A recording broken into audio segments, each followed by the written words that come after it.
G'day everybody, how you going today? It is so good to see you. I do hope you are super well. I am so pumped to be back here in the City Gallery.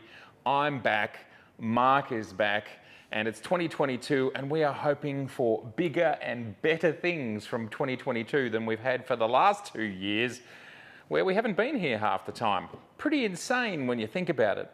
But today's video is about these two exciting new products from Pergear. Yes, one is a 64GB card and one is a 1TB card. And I'm going to tell you in this video about what these cards are good for and technically what you can expect from them. Let's do it.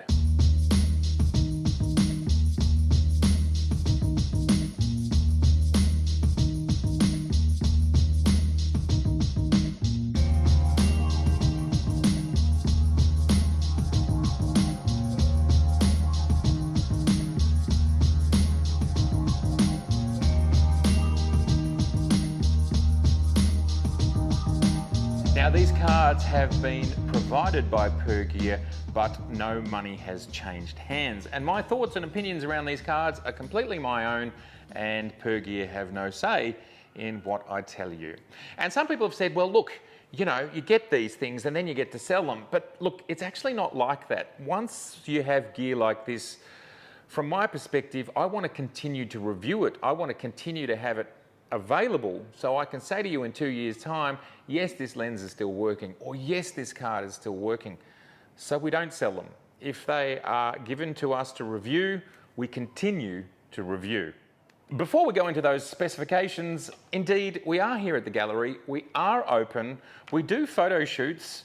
We also sell stuff. We sell prints and cards and calendars and books and all sorts of stuff. So if you happen to be in Melbourne, Australia, check out the website for opening hours. Keep an eye on our Facebook and our Instagram. See when we're here and come down and visit.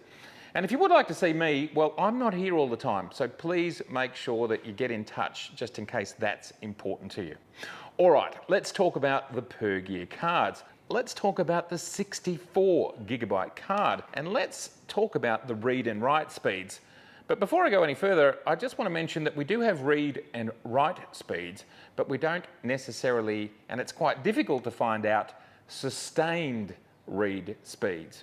And I'm not sure what they are on these cards. I'll do some research, and if I find out between now and when this goes live, I'll write it right here, sustained speed. So, as is marked on the 64GB card, we have a read speed of 800 megabytes, which is a lot, and a write speed of 300 megabytes. Now, with this card, I have used it in the Z9, I have taken stills with it, and I have used it for 4K and 8K video, and it is working super fine. Now, definitely, of all the cards I have, except for XQD cards, the original old XQDs, which are similar speeds to this, this is the slowest card that I have. But this is when we're talking about shooting 20 frames per second at sustained bursts, and you've already shot, say, 40 or 60 frames. This one starts to, the buffer starts to fill very quickly. But we're still talking about crazy speed. So really, this card can work for all applications except the absolute bleeding edge of what the Z9 does with frame rates when you're shooting in RAW. I do have another video coming up which will talk about different card speeds and what you can get, roughly. Let's talk about the 1TB card. Now, firstly, I am simply in awe of the fact that you have 1TB of data in this tiny thing that's about the size of 2 of my thumbnails. Like, that's just nuts to begin with. And there are 2TB versions of CFexpress type B cards. They're squeezing twice the data into some of these cards. And I'm sure Pergear will come up with some 2TB ones in the not too distant future as the Z9 and other cameras and 8K simply becomes more common. And here is a hit parade of the ever-growing number of cameras that are using CFexpress Type B. This includes Canon with their stills range and some of their cinema range. It also includes Panasonic Lumix with the S1 and the S1R, the Ronin 4D and a RED camera. And of course, Nikon have used CFexpress Type B and XQD and this same form factor starting back in 2012 with the D4. CFexpress Type B, not only is storage capacity becoming huge, but prices are coming down. But in the meantime, this is a whopping amount of storage which you can put. I had medium JPEGs in medium compression. We were doing some focus testing yesterday, and it said that there was space on the card for 179,000 images, and the card's already got stuff on it. I think probably the biggest thing about a card like this is just making sure you get your stuff off it, because it's like a storage unit. You can just keep putting things in there and kind of forget what you've put in there. So this one is twice the read speed at 1,600 megabytes per second of reading, and writing we're at 1,300 megabytes. So again, this fits for most use cases. Again, this card is not as fast as the fastest cards that are out there from brands like ProGrade, but that's fine. So the test that I did, I went from the XQD to the original SanDisk CFexpress to this 64 gig card to this card, and then I went to a ProGrade card, and this was similar in speed to the ProGrade with the test that I did, which is non-scientific because it's not exactly the same conditions. I was photographing kite surfers and windsurfers and people like that. The reality is this card, again, it's simply going to meet most people's use cases. And if you do want to get the 20 frames per second in RAW, all of these cards will give you the 20 frames per second in RAW, then yes, buy the absolute highest grade, fastest, most expensive cards. Obviously they're going to do it. But this one was still giving really good sustained speeds, and I will show you video of that right now.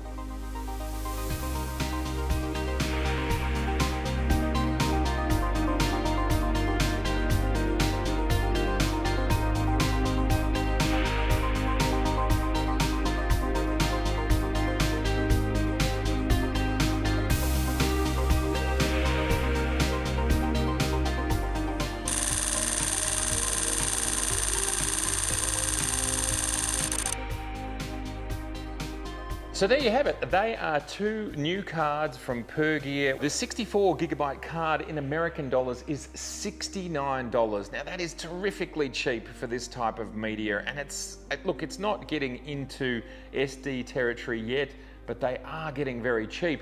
And the 1 terabyte card, and I think this is a really good deal, is $369. Now, Pergear sent me my very first card a year ago now, and I think I've got 4 or 5 cards from them at this point in time. All of them are going strong. I have had not a single problem with any of them. These cards are warranted for 5 years, and so the only way that I can really prove that it will or might last that long is, well, let's come back in 4 years' time.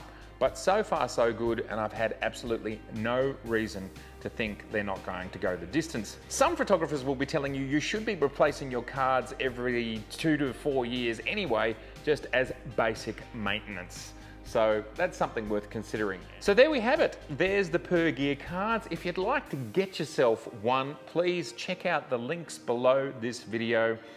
And linking on those will support this channel just a little bit, and that's awesome. We really appreciate it, so thank you very much. All right. Well, please let me know what your favorite CFexpress Type B card is.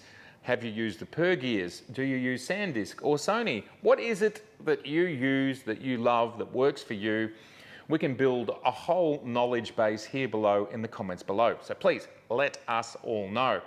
Fantastic to see you. If this is your first time here, I would love to see you again, so please do subscribe, please share, please like, don't forget merch, don't forget this place. That's probably more important than anything to us. Come on down, say hello, or jump on the website and grab yourself something. Okay, catch you later.